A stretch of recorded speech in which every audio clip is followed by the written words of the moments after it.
Thanks for joining the Good Neighbor podcast. I'm Tish Taylor with Concerned Citizens of St. John. Today we have a special guest. Her name is Eloise Reid. Thank you for joining us, Miss Eloise. I'm so happy to be here. Thank you so much. Tell us a little bit about yourself. Okay, my name is Eloise Reid. I've lived in New Orleans and Louisiana for almost 15 years. Originally, I'm from the Northeast. Don't hold it against me. I am from a small town in Vermont. So I grew up with a town of 1,500 people, tiny little town, very rural. And I grew up with, I think, also like the ethos of the environment is a part of you are part of the environment. Like it was just kind of spent all the time outside, in the woods, being, kind of crazy, nature. Well, that's pretty good. It's pretty great. And so I think that has been instilled in me since I was a young age. Mm-hmm. And that inspired you to study? Yeah. What did you study? I studied environmental studies. And I always have to give credit where credit's due. I had a Black woman professor, Pam Brooks from Oberlin College. She's a brilliant person, teacher. She really inspired me, I think, to go down this path, like coupled with the environmental, just my love for the environment and my fear about climate change, justice. And then environmental racism kind of became front and center, I think, when I was around 18 years old, due to her teaching and education, which is why I think education is so important and why I've also, at the same time, pursued, an academic career as well as a community organizing career, because I think I've always been so inspired by her and other leaders and educators that I've had and that I've been blessed to have in my life. And I got a double major in Africana Studies and Environmental Studies, which really was, at that point, there was not a lot of conversation around what is environmental justice. This was 2000 and, when did I graduate? 2013. So around like 2009, 2010, 2011, 2012, that term, I don't know if people were using it. I mean, obviously, I think like the history of the environmental justice movement has been around for decades. Right. The 70s, I mean, before, there's been so much, but I think the birth of the environmental justice movement was in North Carolina, as they say, with with folks laying in front of dump trucks that were trying to bring toxic soil to their backyards and their community. Yeah. Black and brown folks specifically. And so I think, Louisiana's always been like the epicenter for me with that. Is. She taught a class called Hurricane Katrina and the Black Freedom Struggle. And it was incredibly eye-opening. It's something that I wish the whole world would be able to learn from this class and all these books, everything. And I understand, I know my story is very different than a lot of people who are from Louisiana and grew up here and have lived things like from birth and to now. But I think there's still importance for the story to be told beyond Louisiana. And so I'm, again, grateful for this person in Ohio who was telling this story and it kind of, for me, allowed to talk through how the Mississippi River, the geology, the geography, and the chemical and the petrochemical industry kind of all tied together, and how Katrina kind of blew open the top for understanding environmental racism at a large scale across the country. So that's some of how I became this person. The Eloise Reid that I know and love today. Yeah. And let's not forget the wonderful passion for St. John the Baptist Parish.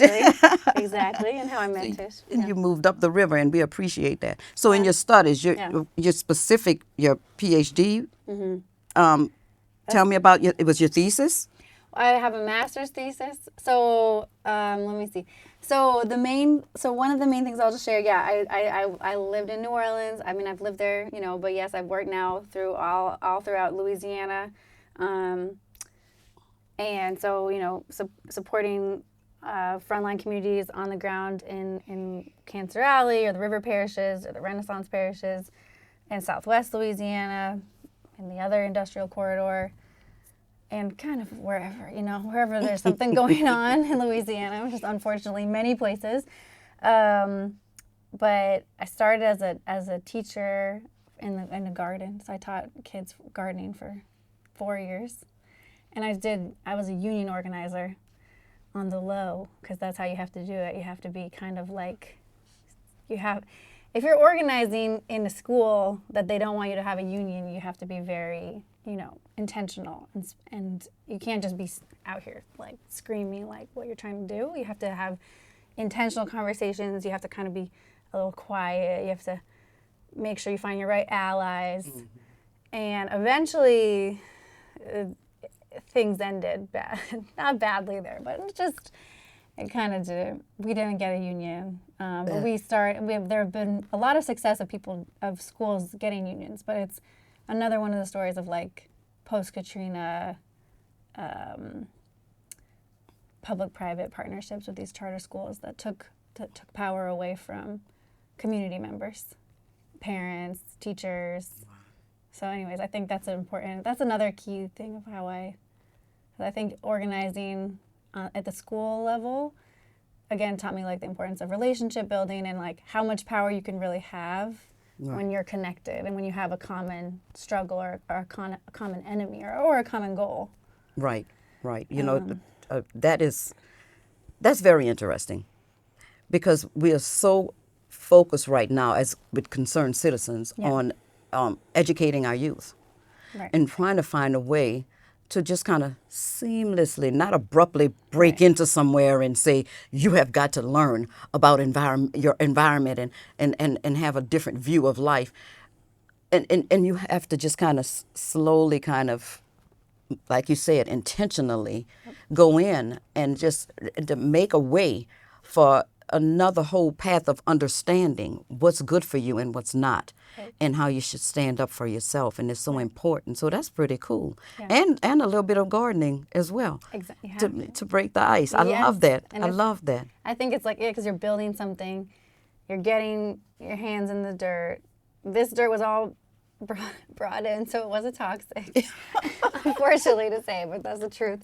And I think I think it's like important to be like, okay, this was something that I taught mostly kindergarten through 4th grade. So it was all that energy, and they were so like joyful, so excited to be outside. And so just to see that like love for the earth so young and so pretty much immediate. Some people maybe had a little whatever. It's like a worm is gross or something. But at the youngest age, like we're so connected to, we want to be outside. We want to be able to enjoy the environment because we know it's a part of us. And to see kids having that experience day in and day out for 4 years was like incredibly powerful. I mean, it's just, and it's still going. I mean, but I want that program. I mean, I'd love for that program to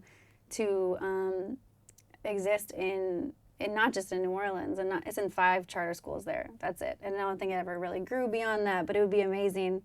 I know that, you're focused on the youth. It would be incredible to keep doing things like that.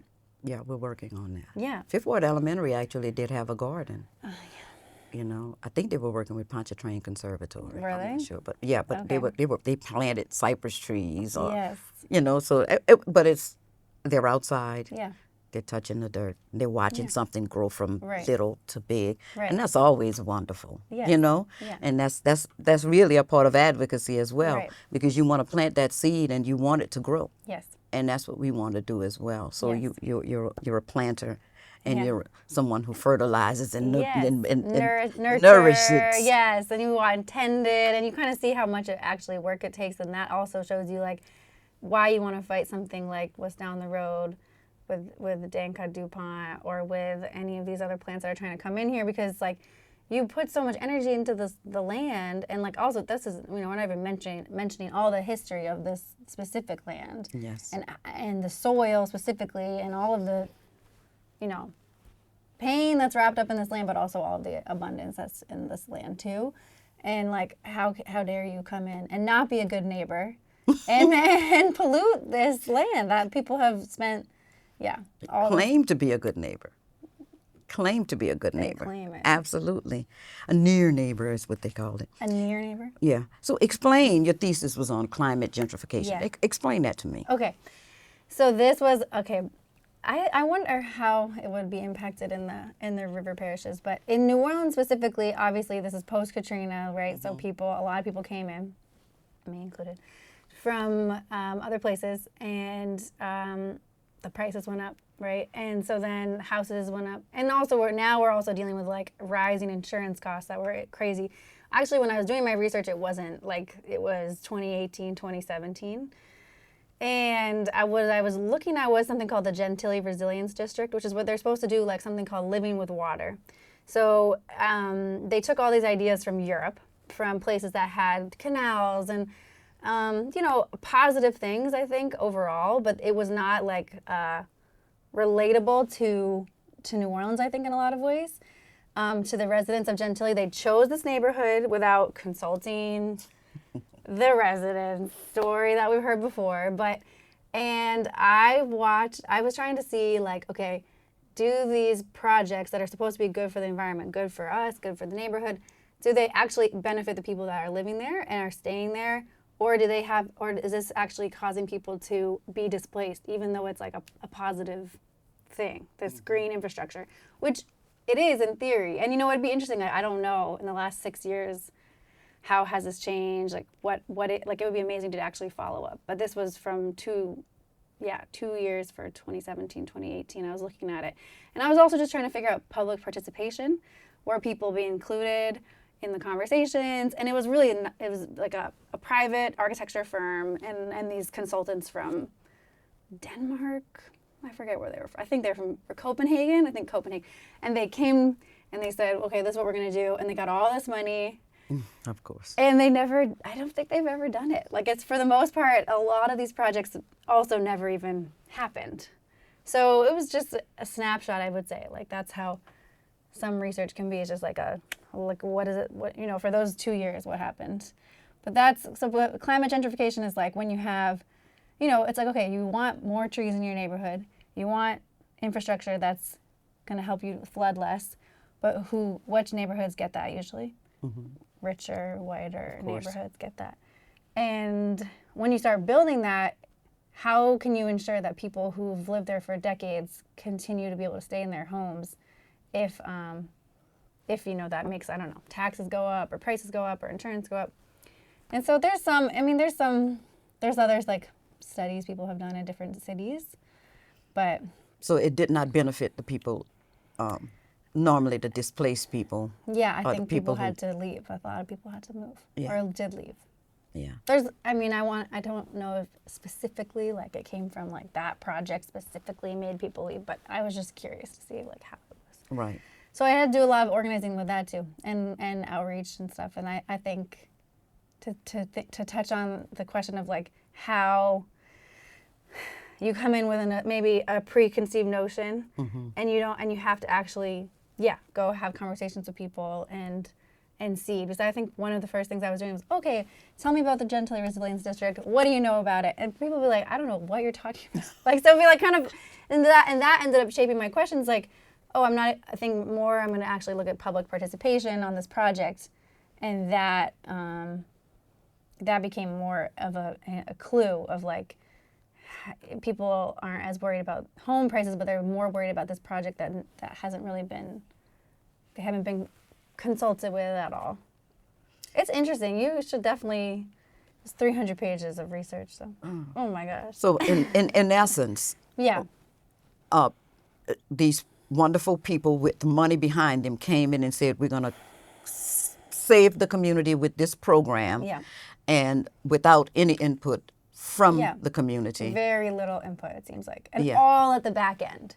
Mm-hmm. It was like similar to how we've seen maybe like community benefit agreements be worked out, where it's like, okay, we come in, we have this whole plan, and then we just like kind of come in and ask you like 3 questions, like a company would do that. Right. Or even a government program would do that, or something where it's like, you're not actually building from day 0 with the community. You're like, you're at 2 years down the line, you've already designed the project, you already spent all this money, and then no one was even asked, like, do you want this rain garden behind your house, or do you want I think one of the things I wanted to do was lower like the levee walls, but make them more of like a natural levee. Yeah, and this was the response because also you have to realize, I mean, you know, this is like one of the main places that flooded during Katrina. They weren't even really considering the trauma that happened that people had to deal with and go through. So they were just like, this will be nice. People will be happy. Everyone will like this without actually asking. Yeah. You know, for years we had no idea in the community that other organizations were advocating for us. Yeah. You know, it's like they come in and they say, we're going to save these poor people who don't know anything. Right. But of course, no one made the effort to reach out and say, do you know this? Can we call a meeting? Can we explain to the community what's going on, to get community, you know, to be involved? Right. We had no idea. No You one's know, asking. and so now it's so wonderful that people actually stood up, you know, like my dad and like Miss Sharon Levine, you know, Kimbrell, Eugene Trey, all of these people who are in their communities who have the passion, who finally say, well, wait a minute, we're just finding out about all this stuff. And you've been knowing forever, and no one came to my community and said, hey, do you know this is happening? Yeah. Do you understand what this is? They just kind of overlook the whole community and say, we're going to swoop in and save them. And save this. You know? Yeah. And we're like, we don't even know what's going on. What's happening? And so how now can you help us, if you're going to bring in anything, empower us Yes.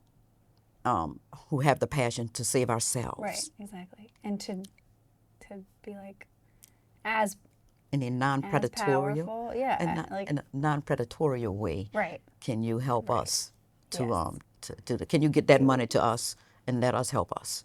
Yes. And you know, that's a big deal. Yes. It's a huge deal. Yeah. So tell me about your work in New Orleans, about working with the coalition, the Deep South, and moving forward from there. Well, before I worked with Monique Harden with Deep South Center, I worked for almost 3 years managing. So after I finished my master's, there was a little thing called COVID-19, and it took me a second to get back to Louisiana, but I was able to. I was hired to to coordinate the coalition called Louisiana Against False Solutions. Oh. And that was eye-opening. I know you spoke a lot about carbon capture already on this podcast, but the coordinating role, I was the only staff person for almost 3 years. So I worked with all these different organizations trying to fight carbon capture and sequestration, as to sort of like bring the network, bring like all these different organizations to sort of like a common goal, which is to stop carbon capture and sequestration in Louisiana. And I worked with amazing organizations like CL, Center for International Environmental Law, Alliance for Affordable Energy, Healthy Gulf, Verizon St. James. Y'all were not on the calls as much as I wish that you were. Not in the beginning. We had no idea. A lot of things we were kind of left out of in the beginning. Yeah, it's not good. Yeah, no. But we're here now. Yeah, you're here now, and so I'm trying to think of it. I mean, and also like, I think people from Southwest Louisiana also feel that way a lot too, of like not being a part of the conversation from day one too. But thinking about, okay, I think we had Marishetta with the Vessel Project in the coalition, For a Better Bayou with James Hyatt, Micah 6'8" with Cindy. Earth Justice. So anyways, all these folks that have been kind of collaborating on how to fight carbon capture. Right. I think it was a very successful campaign. I think we're still seeing like there's not been, we have the moratorium now. Right. So there's still obviously things that are going through like air products, and hopefully we'll stop it. But I think, there's just a lot of education. Again, like we organized a legislative day at the Capitol about education. We brought maybe like 40 different people together. We had, and these are a lot of the Lake Maurepas folks who were trying to save the lake specifically. And so we always had to work, like, that is still a big thing. But it's like, how are you working with such different political ideologies? Right. And perspectives. And so that's a whole, I don't know how much to get into on that, but there's been a lot of, I think you can call it unlikely allies in the fight against carbon capture and sequestration. And I think that's like another, skill from organizing, where you have to learn how to communicate with different people, and you have to hold your boundaries firm and know what your values are, and try to connect with people that maybe are very different from you or something. So you have to, absolutely. How do you, And I think, I was just thinking about reflecting on your speech or your, comment that you left at the Air Products hearing most recently, where you were saying this is the reality that we have already lived with, and once it comes, it's just one, multiple will come behind it. And it won't end. It won't end. And it'll look just like the river, along the river road. Yeah.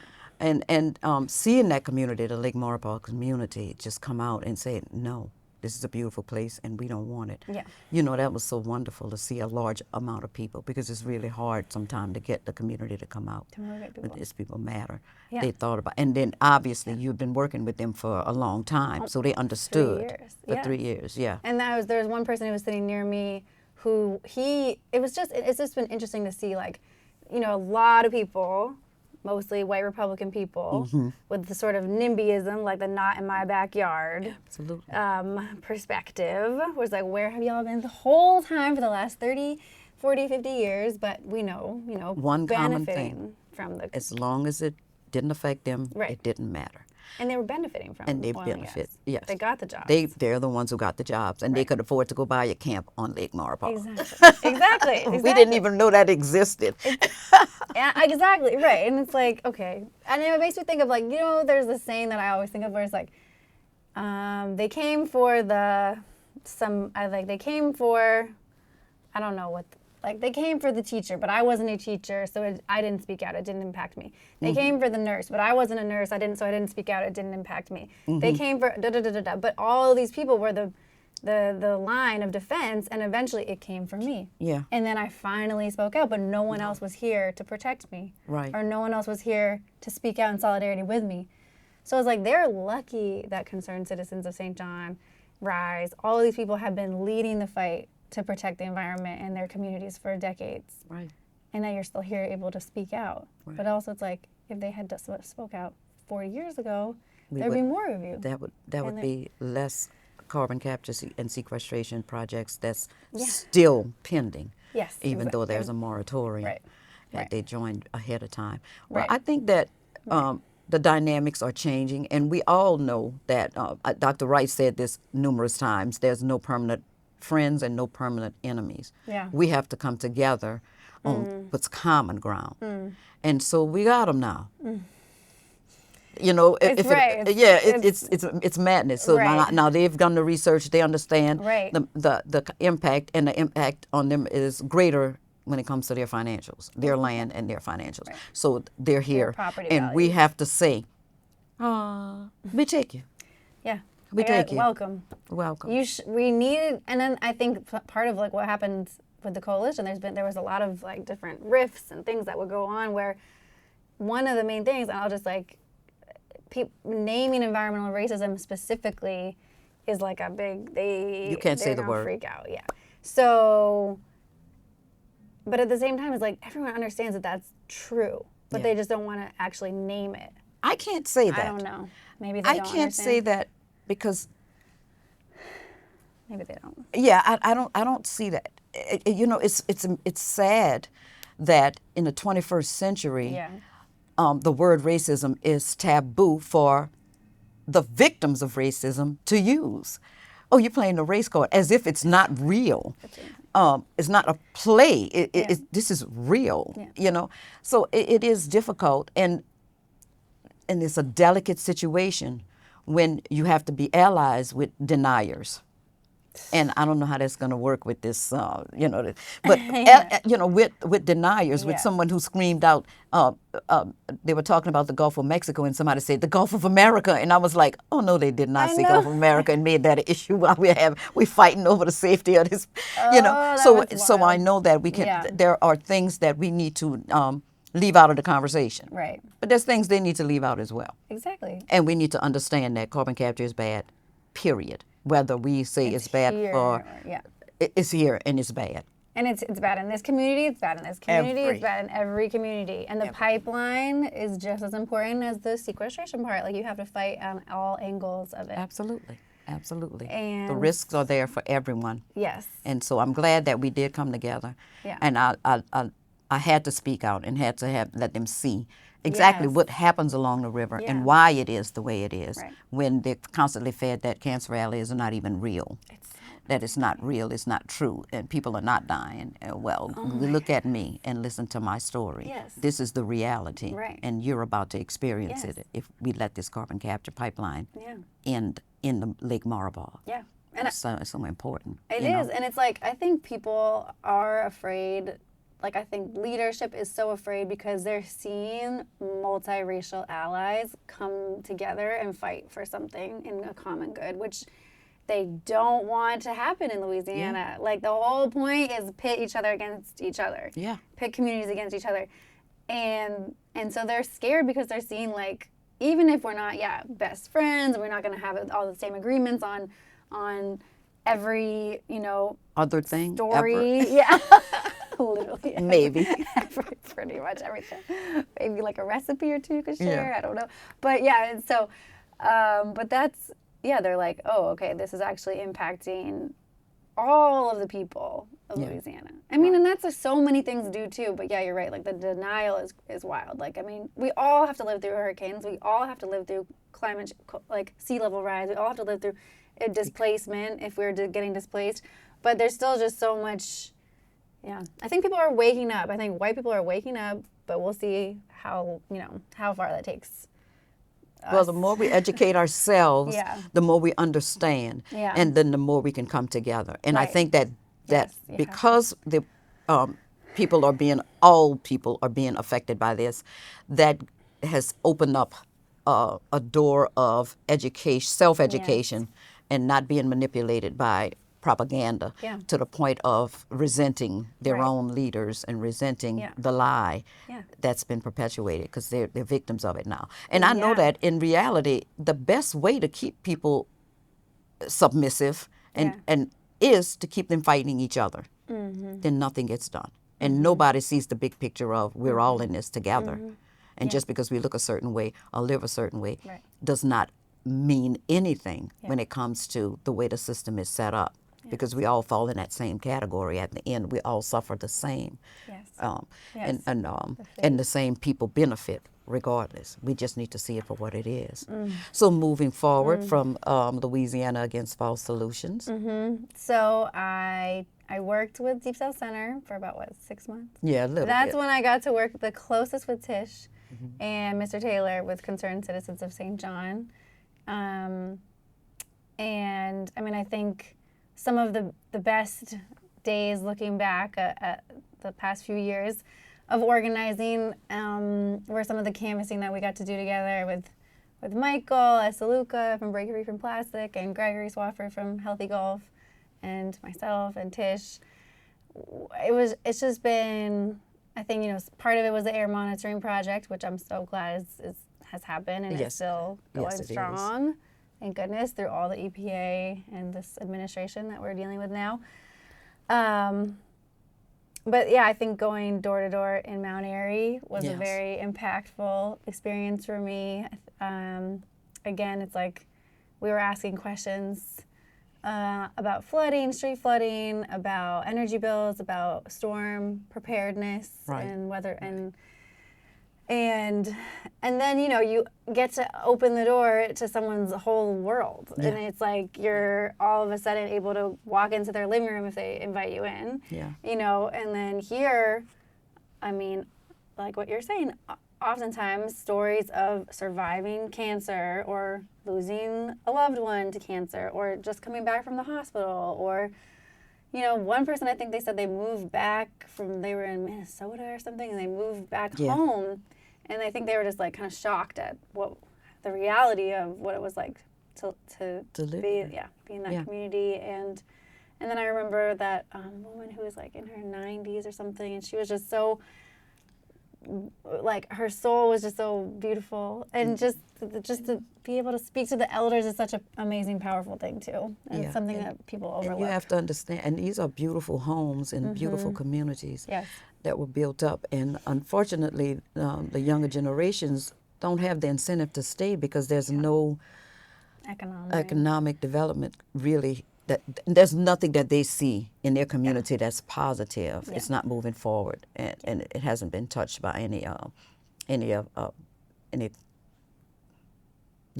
good. Yeah, You figure that out. I know. But so I love going into communities, and we are, we're kind of nice people.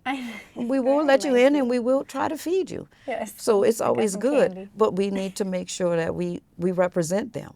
That their words, that we get statements from them, that we are speaking for the community who spoke to us, instead of saying, oh, those people, we're going to save those people. We got to touch them. Yeah. And we are the boots on the ground. We are the feet. We are the hands that knock on the doors. And we're the ones who talk to them and get a little information from them and encourage them. Yes. Encourage them through everything. And that was so wonderful with Gregory, as well as with Michael Esaluka, who I'll have sitting in that seat soon. Okay. Leaders in organizing throughout the not just the River Parish Cancer Rally, but all over the country, especially the South. Yeah. So it's very good. And so now, where are you? And now I work with an international interfaith organization called GreenFaith. So it's very interesting. They just hired me as the Gulf South organizer. So what you're saying exactly, Laura, it's like, I think all three of us, like, the people we just named, like, and all of us here in Louisiana, like, your heart is in Louisiana, I think, at least for me. And I'm also now organizing, I'm supposed to be supporting communities in Texas as well. And so we know, like, the Gulf Coast, and as a whole, people often say, like, this is this place where it's a sacrifice zone, or where there's people that have been, like, overlooked or forgotten. But I think if you look at, the communities across the Gulf, from Texas to all the way over here, or even Mississippi or Alabama or Florida, we're seeing people rise up across the whole Gulf. Right. Whatever you want to call it, Gulf. The Gulf. Whatever. We're going to just stick with the Gulf. The Gulf. But it's true, and I think, again, it's like, I always think of it as like, I'm very grateful. I'm so grateful that's something that I've been able to do in my life and career. It's just a calling. It's just what I'm meant to do, I think, but also to be able to do that and have health care. Oh my goodness, in 2025. And, I didn't have health care for a little bit there. So it's like, just to have a supportive environment and to have a team that's really supportive. I'm the only person that's in the Gulf with this organization. Okay. So I have to do a lot of education too for my team, I feel, because there's just, people really overlook these states. They really overlook these states. And so I'm learning that as this organization that's based, it was started in New Jersey. Okay. So, I feel very grateful. I'm a spiritual person, and I think so many people in the Gulf South are connected to spirit or faith or something bigger than themselves. And so, to have that role, to be able to bring faith and climate together is like such an honor, because I think so many people do that naturally. And so to kind of like name it and say, oh, that's what I'm doing, I'm like, everyone does this. That's what everyone does here. That's what everyone does. But at the same time, I'm really trying in this organization to say, again, like with everything, the leaders are here. Like this is where the leaders are. This is who you need to be paying attention to. This is where, I don't know, like if they're going to hire another position, I'm like, you need to get another person from the Gulf who's going to elevate and speak out, because the answers are here. I think that's just like inherent too. It's like the struggle is here, but the answers are here. Yes. And people really know that deeply. And I think I'm still trying to translate that up to my organization. I really am grateful for my organization and my job, and I think they have an understanding of it. But I'm hoping like one thing we can do, I mean, you know, maybe a toxic tour is like overrated or something, or maybe overdone, but they're not. Like they're important, right? What do you think? Living on the line, You need to do toxic it. tour Yeah. for parishes. That's what we do. That's what you do. So we are going to organize that Yeah. together because we need more faith leaders from all across the country Yes. to understand what's going on. They did do one in for Sarah Week in Texas. Yes. Which I'm forgetting the acronym name right now. That's okay. CERA. But so they did a toxic tour in Beaumont and Galveston, in the Golden Triangle where all the other petrochemical refineries are in Texas. And I think that was really impactful. So one thing I'm hoping to do is organize that in Louisiana so people Yes. really see again. Because it's hard. It's like if you just hear the words, it doesn't make such an impact. But when you go and you see something, It makes a big deal. Yeah. It makes a big difference. Yes. Because Dad and I, we travel and we sit before people, and I always say it, I don't want you to look at it as the people of Cancer Alley, Right. the sacrifice zone. I want you to look at your mom, your dad, your grandpa, your children. That's who you need to see when you think about Yes. these people. We're not Right. just those people or these numbers or whatever. We are human beings just Yeah. like you are. Right. And if you don't want this in your community, I want you to advocate just like you were doing Yes. it for yourself Yes. and for yours, for you and yours. Yes. Putting a face on it makes a difference. Yes. Bringing the community to this area and riding them around, letting them hear the sounds, Yes. see the lights, Smell. see the fires, see the smoke. Look at the beautiful Mississippi River, the glimpse of it that you get because of barges and pipelines, Everything. Cranes. and understand that they get to leave Yeah. Right. Exactly. and we don't. Yeah. And this is And this is home to us. Yeah. And all we want is for the community to be a safer place for Right. everyone. Right. And it should be easy. Yeah. Just regulate Yes. the people. The state has a job to do. I know. EPA has a job to do. Yes. And if they did it, then we could be good neighbors. Right. But no one's holding anyone else accountable to Accountable. being a good neighbor. Right. And that's the unfortunate part.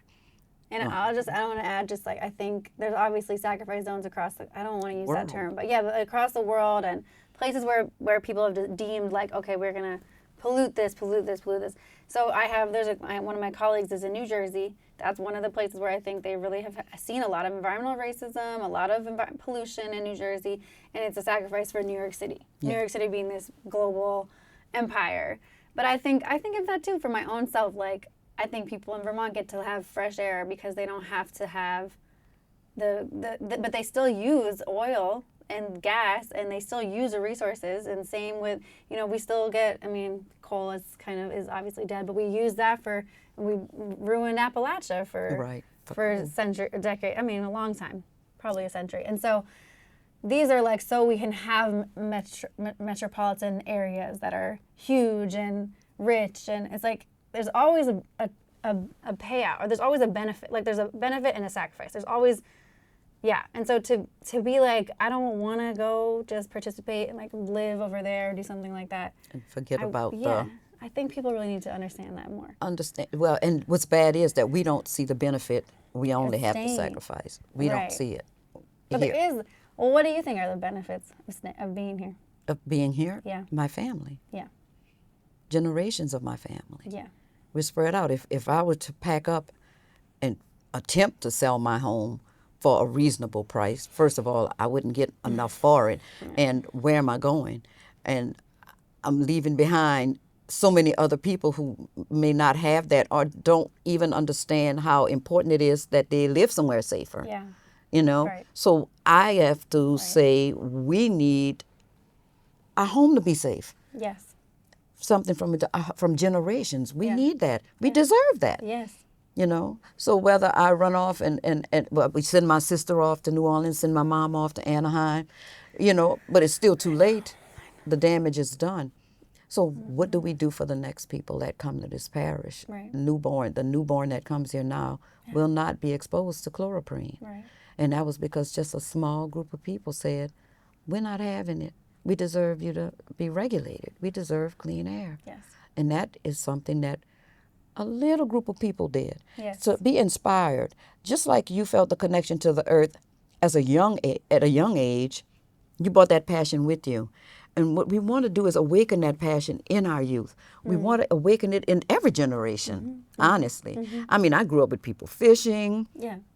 They used to go back at a levee and fish. They can't do that now, but they will find a piece of water anywhere. Yeah.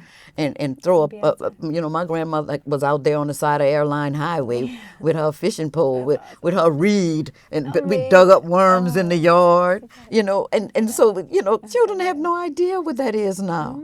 And, so we need to understand how rich this earth is, and that we need to be able to save it, and we need to be able to touch it and live a healthy, clean life, and benefits from the fruits and the vegetables and everything that we've had naturally grown here for decades. Sugar cane is here to stay because that's an industry, but my local fruit trees are struggling, Because of our air. Yeah, because of the air. So it's a big deal to connect that, and I love that. So GreenFaith, when I think of that, I'm thinking that you're going to every church saying y'all need to join the environmental justice movement, but it's not that. No, that's basically it. That's pretty much it. That's what I'm trying to do. So I've started I have, obviously, like every organization, there's goals from the organization and the grants and the funders, et cetera. So you want to make sure, but basically what my focus is right now, mostly I've been working with the Greater New Orleans Interfaith Climate Coalition. Yes. And they're such an interesting group of people because they're already an interfaith group. So GreenFaith is an interfaith organization, but really my colleagues are all, most of them are pastors or reverends. So it's pretty cool to just, for me as a person that I grew up, I was baptized, but not having an incredibly strong connection to a church, but having my own spiritual kind of maybe awakening through some difficulties, some personal health struggles that I went through, and having to really rely on spirit to feel secure or strong in myself again and healthy. I think that has been I've been really grateful to learn about all these different institutions, all these different churches, all these different places of worship. It's not just churches. I mean, mostly, obviously, we're a very Catholic state and a very Christian-based society. But there's they're you can talk to anyone. You can talk to the Buddhist temple. You can go to the mosque. Go to the partner with the Jewish people of faith, and that's kind of. And I think one of the main things I want to do going forward is getting a body of or a group of people to sort of support the organizing that I'm doing, because I think you don't do it as an individual, you do it as a collective, and that's more impactful.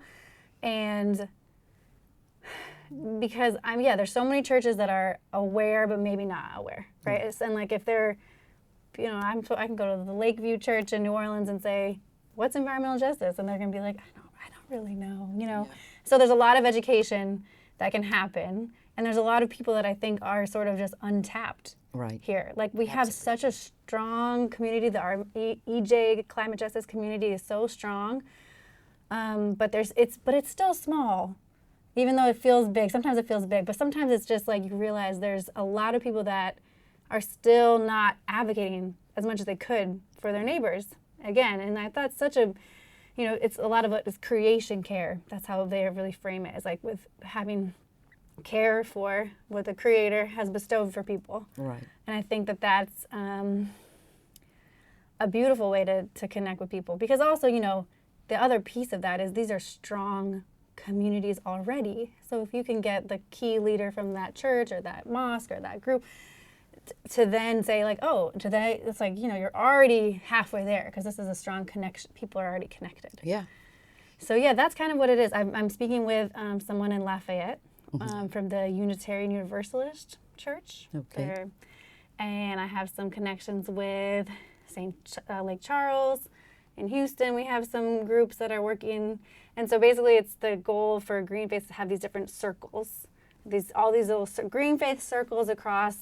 They have a lot, and the country there's a lot, but in the Gulf it's new, because there's one organizer for 1 year who is in Austin, Texas. So people don't really, some people know GreenFaith, but not as many here. I'm still learning more. So, but that's the goal. It's and then what, to sign on to a manifesto to say I want people to really support the local fight. So what's happening now? So they, come to the hearing.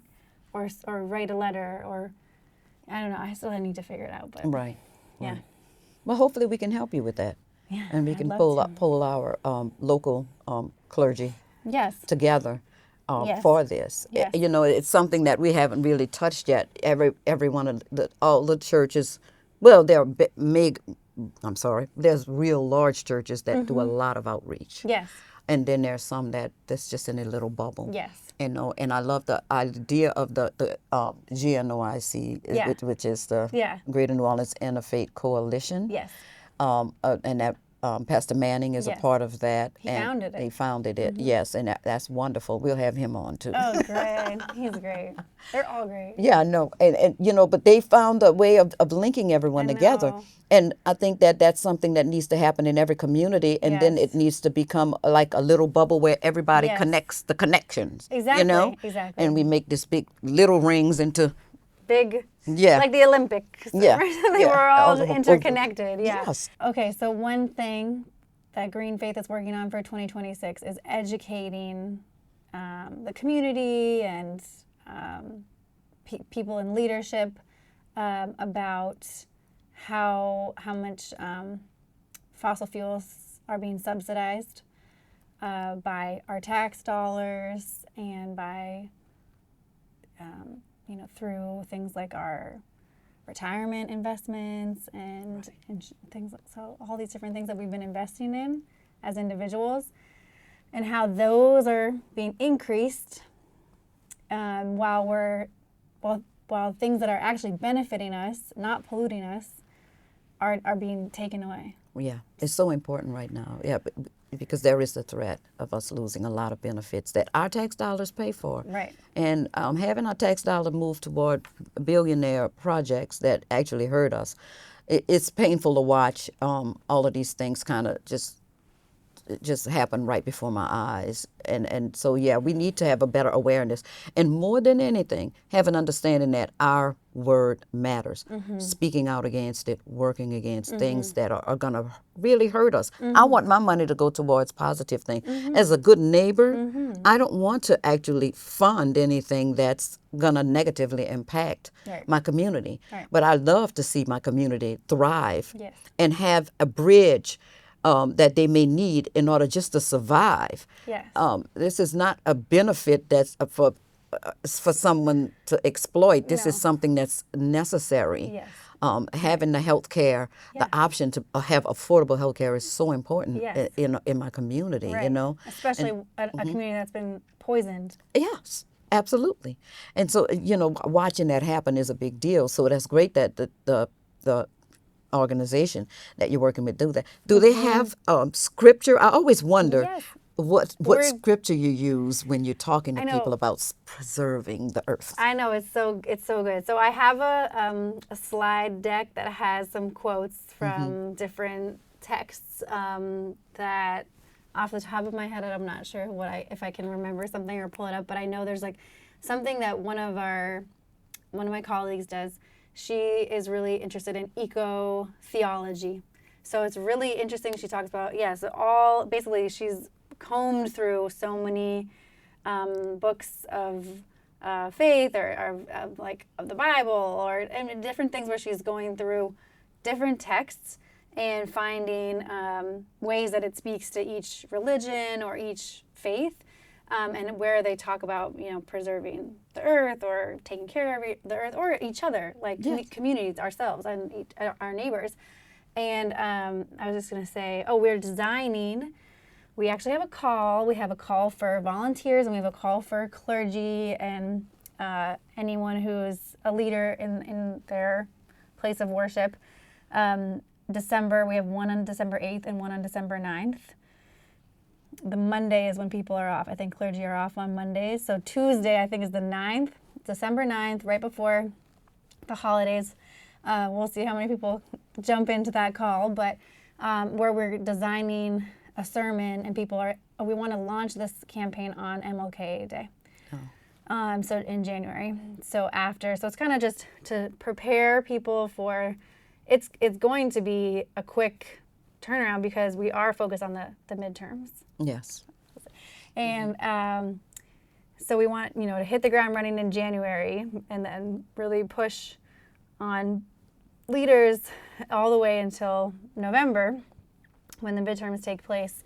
But we have all these amazing toolkits. This is like something that I've really seen. They do a great job at this organization, GreenFaith. They do a great job of having toolkits for pastors and preachers. We did something in September called Sunday, which was like a call for solar energy. Mm-hmm. And they were able to provide all these sermons that people were able to read for that weekend. Yeah. So it was powerful. It's really interesting. It's like I really want to see it more in action. I think it would be amazing. Another thing I would love to do is have people from the Gulf go on like a tour and see some other GreenFaith circles, like where they're really strong, like in New Jersey or in North Carolina, where they've been organizing for many years. Yes. So we can kind of see what it looks like. Well, we'd love to participate in anything that you're doing because we appreciate that and we need that faith. Yeah. We need that. And the part of being a good neighbor is to include everyone. And yes. The pastors have so much influence over their flock. Yes, exactly. And we need to know that everyone should be advocating to be a good neighbor. Right. What do you think a good neighbor looks like? I think it's about leading with love. It's about taking care of each other. I think it's like it can be anything as simple as, like I really grew up with, go to the neighbor's house for some flour. Yeah. Like, how can you go ask Leslie, that's my neighbor when I grew up, go ask Leslie for some flour, or go see if her chickens have an egg or two that we can grab for breakfast or dinner or whatever. And we really did that. It's like it was just that mutual aid without that term, right? Where it was like we just got to experience living next to each other in a positive way where we looked out for each other and we took care of one another. And to me, again, that's another reason why I think Louisiana is so powerful and special, and why I say the answers are here, because I think people haven't lost that. A lot of places across the country, and I think, I'm lucky, I think Vermont doesn't, Vermont has that too. I think it's places that are small, connected to each other. Because small communities still, and a lot of times, still trust each other and still rely on each other. Yeah. And especially when you go through something difficult, it's like you really show up for one another. And you don't have to monetize it. You don't have to brand it. You don't have to make it trendy. You can just say, this is what we do for each other. Right. Like if the lights are out at your house, come to mine. Yeah. And if I need water, I can get it from you. And I think, because people have lived through so many hurricanes and storms and difficulties, like people really expect that from each other here in a way that's still really the fabric of the society. And again, that's why I think it's so important to uplift the state and the Gulf Coast, because this just, that needs to continue for humanity to survive. Like that's how we continue. I love that. Yeah. I love that we are the fabric. I love the idea of that. And it is true. Yeah. And normally tragedy does bring us together even more. But we have that sense every day of community that is not lost on us at all. We take care of each other as best we can. And the joy is so important. Yeah. Like to be a good neighbor is like, I want to see you. You're my friend. Like, And I want to see you good. I want to see you smile and see you healthy and happy. Yeah. And I love that. All right, well, Eloise, thank you very much for joining me today, and hopefully we can work together soon. Oh, I'm so looking forward to it. All right. I can't wait. Thank you, Tish. Thank you for joining the Good Neighbor podcast. Have a wonderful day.